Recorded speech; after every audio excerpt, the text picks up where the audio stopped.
Hey everyone, welcome back. This is the second part of my SQUIER restoration refinishing series. If you want to know more about how this whole series started and what I'm doing here, why I'm doing it, check out the first video up here.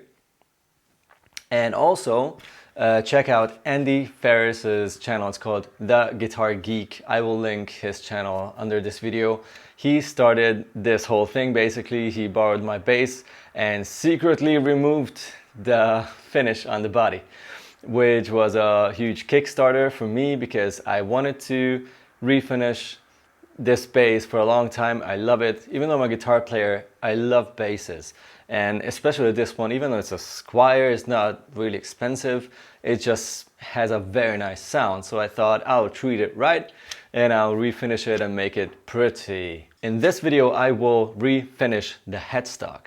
Now, why am I doing it? The body will look distressed. So I want to make the neck and the headstock fit the looks of the whole thing. So no, the bass will not sound better because I apply a thin vintage tint Nitro on top of this. Not at all. It will actually just, look different. And he removed most of the finish. The logo is still on it and it's sort of matte right now. He just scraped off most of the clear coat on top and on the back as well.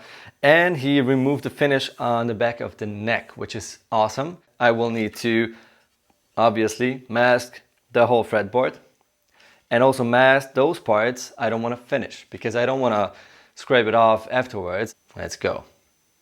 First of all, I obviously have to remove everything that's on the headstock, which is now only the string tree.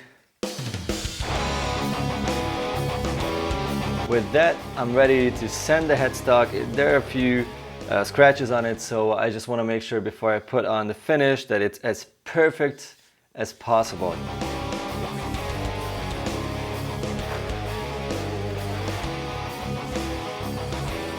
There's no more finish on it, and from this point on I would not want to make it more wet because that will mess up the grains, the pores.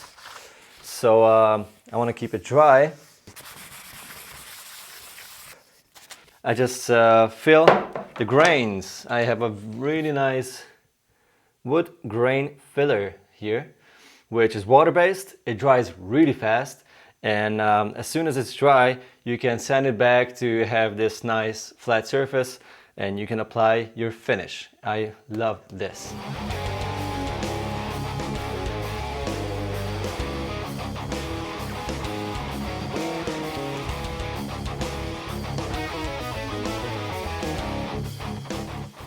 Okay, I let this dry and during that time I will start masking off the fretboard and those parts, the back of the neck, where I don't want any finish to be applied.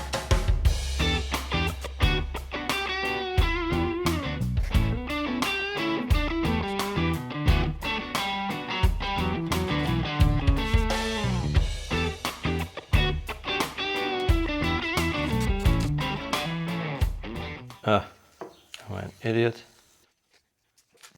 If you don't have a masking tape that follows curves because it's too rigid, you can actually use tiny pieces, like short pieces, and you can sort of make a curve with them. You don't have to bend them or try to force them to do something they will not do for you, but you can actually, I'll show you at the end, sort of put them on top of each other. They just have to be a good quality masking tape that are really thin and the sides are really precise. So I just get these short little pieces and make them follow this curve I want to have, which is an asymmetrical sort of soft V. Okay, I'm pretty happy with this. If you take a look at it, it is asymmetrical and follows pretty much the shape of my hand.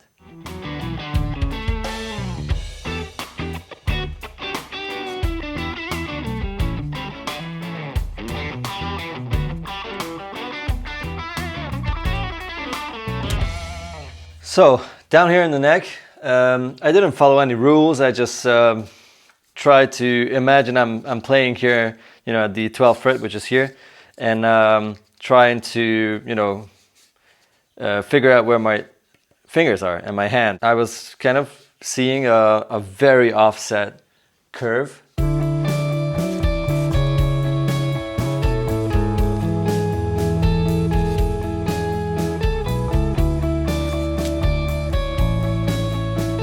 The grain filler dried, so I just go over it once more to make sure it's really smooth.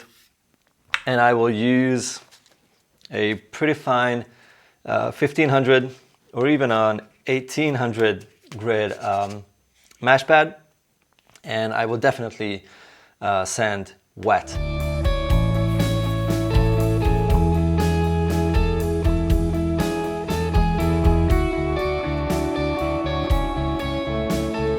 Let's do the same thing here on the top of the headstock, and I really don't want to scratch it. I don't want the logo to disappear, because it's just, you know, it's my old Squier bass, so I'll just keep it. You know, I just want to make sure everything is nice and even.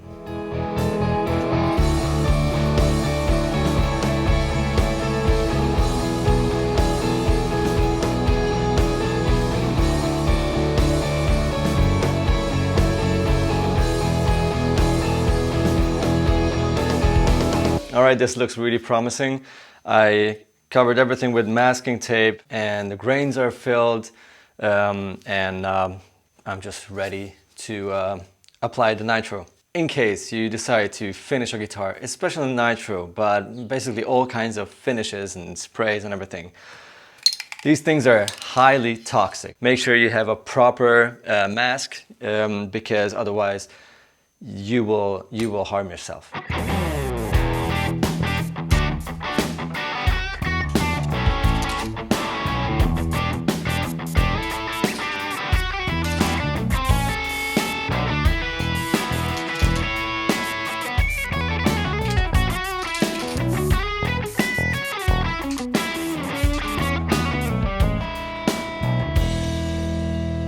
This fly is driving me crazy. Okay, I have a fly here, but I'm also happy because it turned out really good. It looks pretty nice.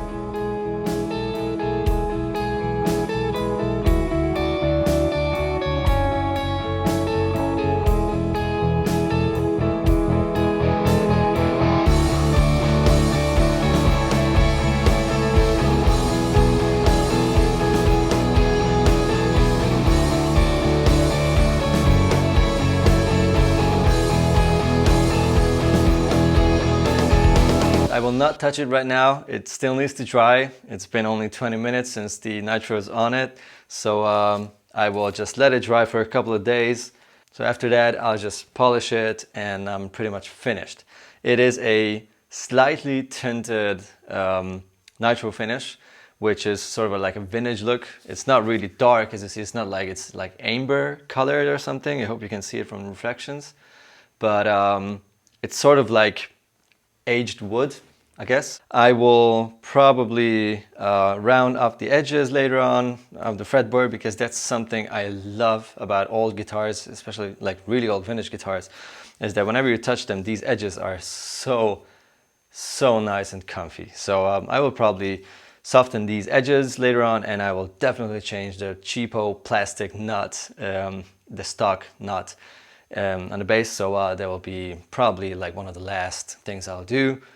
Don't forget to subscribe, hit the bell, ring that bell, and let me know what you think. If there's anything, there's a fly, come on dude.